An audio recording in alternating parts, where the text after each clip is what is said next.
Hello, ഇന്നൊരു ഞായറാഴ്ച. നമുക്കിന്നൊരു പൊതിച്ചോറുണ്ടാക്കിയാലോ? പൊതിച്ചോറ് എന്ന് പറയുമ്പോഴേ എല്ലാവർക്കും ഓരോരോ കഥകളായിരിക്കുമല്ലേ മനസ്സിലേക്ക് വരുന്നത്. അതുപോലെ ഒരു കുഞ്ഞി കഥ അല്ലെങ്കിൽ കുഞ്ഞി മെമ്മറി എൻ്റെ മനസ്സിലും ഉണ്ട് കേട്ടോ. പണ്ട് അമ്മച്ചൻ നേർന്ന വഴിപാടിൻ്റെ ഭാഗമായിട്ട് എല്ലാ വർഷവും ഞങ്ങൾ എല്ലാവരും കൂടി ഒന്നിച്ച് പഴനി പോകുമായിരുന്നു കേട്ടോ.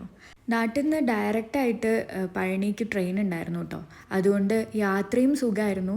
യാത്രാസുഖത്തിന് പുറമെ ഞങ്ങളുടെ അമ്മമ്മ എടുക്കുന്ന ഈ പൊതിച്ചോറുണ്ട് കേട്ടോ, അതാണ് ഹൈലൈറ്റ്.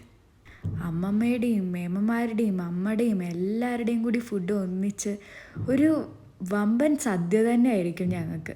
കുറച്ച് കാലം കഴിഞ്ഞപ്പോൾ ആ ഡയറക്റ്റ് ട്രെയിൻ അങ്ങ് ഇല്ലാതെയായി കേട്ടോ. അതിന് ചെറിയ പരിഭവമൊന്നുമല്ല എനിക്ക് റെയിൽവേക്കാരോടുള്ളത്. പിന്നീടുള്ള ഞങ്ങളുടെ യാത്ര ഒരു വണ്ടിയൊക്കെ വിളിച്ചിട്ടായിട്ടോ. അപ്പോഴും പൊതിച്ചോറിന് മാറ്റമൊന്നുമില്ല കേട്ടോ, അതാണ് നമ്മുടെ മെയിൻ. ഇതുപോലെ യാത്രകൾ എപ്പോഴും ചീത്തതും നല്ലതുമായിട്ടുള്ള അനുഭവങ്ങളും ഒരിക്കലും മറക്കാൻ പറ്റാത്ത സ്വാദുകളും തരും അല്ലേ.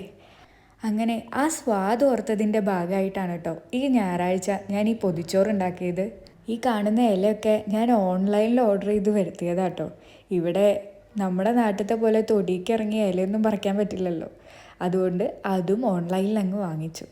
ഇതൊക്കെ കേൾക്കുമ്പോൾ അച്ഛൻ എപ്പോഴും പറയും കേട്ടോ, കുറച്ച് ഇലയായിട്ട് ഞാൻ ബാംഗ്ലൂരിക്ക് വരാം, ഞാൻ അവിടെ ഒരു ബിസിനസ് തുടങ്ങാമെന്ന്. ശരിക്കും നല്ലതാണ്, കാരണം ഇവിടെയും മലയാളീസ് തന്നെയാണ് കൂടുതൽ. അപ്പോൾ ഇതാണ് എൻ്റെ പൊതിച്ചോറ്. എല്ലാവരും ട്രൈ ചെയ്യുക. ടാറ്റാ.